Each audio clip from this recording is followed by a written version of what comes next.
Hi, we're in Guidance, Illinois. KarintheCar. Hi. I know I'm so corny. This is something that bothers me, kind of triggers me. So I see these beautiful practitioners, folk practitioners, different types of folk practitioners. And they are so professional looking, and their videos are always, looks like they have like crazy editing and beautiful photographs, and it's just so well done, and I'm such a dork, right? They look so great, but they're always this kind of aggressive, I'm talking funny because I have a retainer in, they're always kind of have this aggressive stance on, well, that's not really part of the folk practice, or you're appropriating that, or you can't work with that animal because that animal didn't walk through your country where your folk practice is from, which that's not how folk practices work, and certainly not how borders and boundaries and the earth works. But I guess I just want to say this. It shows that they're obviously a reconnecting folk practitioner. What I mean by that is, and many of you guys are too, and that is great.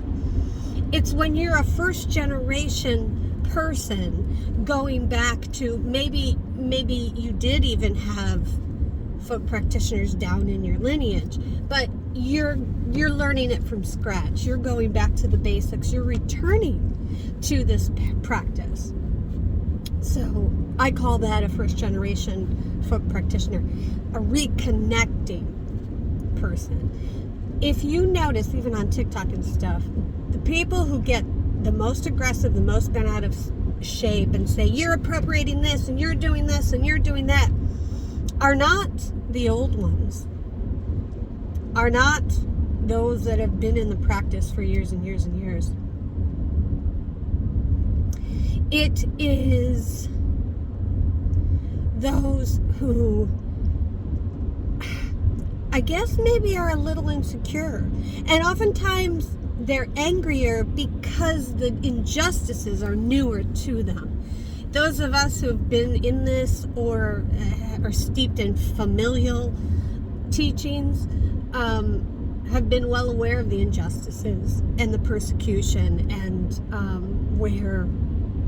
how things are appropriated and just so wrong on all ends. So I want to say this rambling. Don't let it hurt you. Don't let it hurt you when something you do is so attacked that you almost want to give up. So attacked that you feel you can't be authentic or reveal who you are because you know people are going to lose their shit. So I just wanted to say that. I just wanted to encourage you. Don't let anybody tell you who and what you can do. Listen, that's wisdom.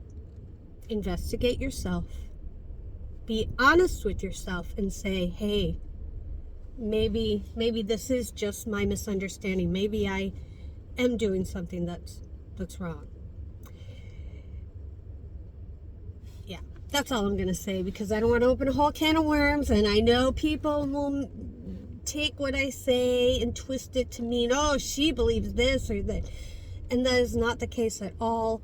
But this message was part me ranting and getting my triggers out, and also wanting to encourage you to trust that inner voice above anything else. Be respectful, be mindful, but don't be shattered by what someone else says to you. Love you guys.